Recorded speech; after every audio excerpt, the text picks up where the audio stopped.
vous êtes plutôt d'accord, vous allez de ce côté-là de la ligne. Vous êtes plutôt pas d'accord, vous allez de ce côté-là de la ligne. On a essayé d'équilibrer la journée avec différents moments pour garder notre public attentif et le faire surtout participer. Donc des tables rondes où des différents acteurs viennent témoigner de leur projet avec des jeux de questions-réponses, des films aussi parce que ça capte aussi l'attention, ça rend aussi vivant certaines présentations.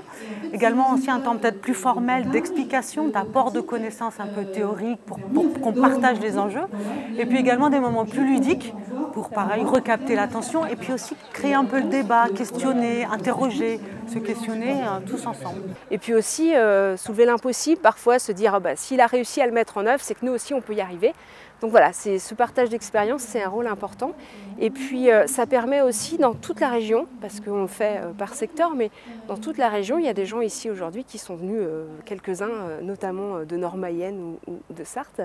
Et c'est aussi l'idée de prendre des expériences dans les différents départements, et ça c'est très important en termes de synergie des moyens de mobilité. Pratiquement tout est bio, mais non, c'était pas la démarche première, c'était faire une épicerie associative au départ. L'épicerie associative, c'est quelque chose qui m'a bien plu.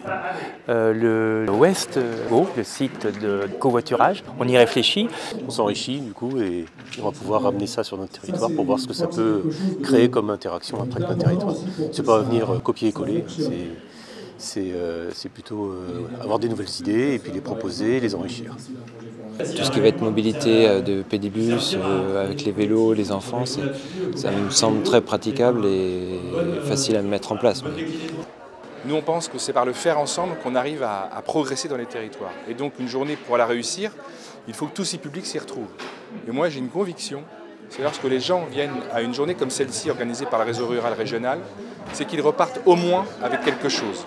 Qu'ils n'aient pas l'impression d'avoir passé une journée sympa, mais sans rien ramener. Et nous, ce qu'on souhaite, c'est qu'ils non seulement ils ramènent quelque chose, mais ils ramènent une idée à transformer l'essai dans leur territoire. C'est vrai qu'on a tendance à se renfermer sur soi-même avec le fait de l'insularité et le fait de venir ici sur le continent et de connaître d'autres personnes nous ouvre plein de perspectives. Sur le school bus, par exemple, on a appris plein de choses aujourd'hui. On peut mettre la voiture à sa juste place dans nos bourgs.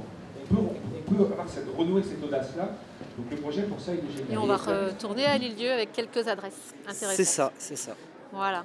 Ce qui était bien, là, tout à l'heure, l'exemple sur le school bus, le maire qui a un projet, et puis il y en a d'autres dans la salle, et c'est de se dire, on a peut-être intérêt à travailler ensemble sur les projets, et puis d'emmener des entreprises aussi sur créer le matériel pour. Enfin voilà, ça, je trouve ça, c'est une espèce de cercle vertueux aussi économique.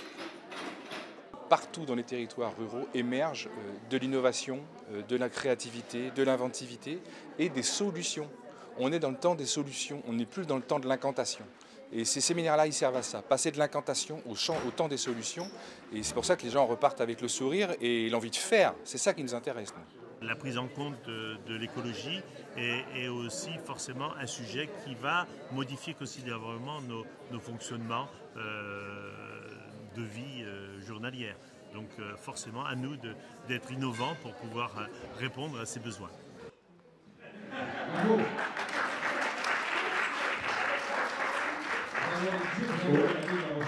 Au boulot.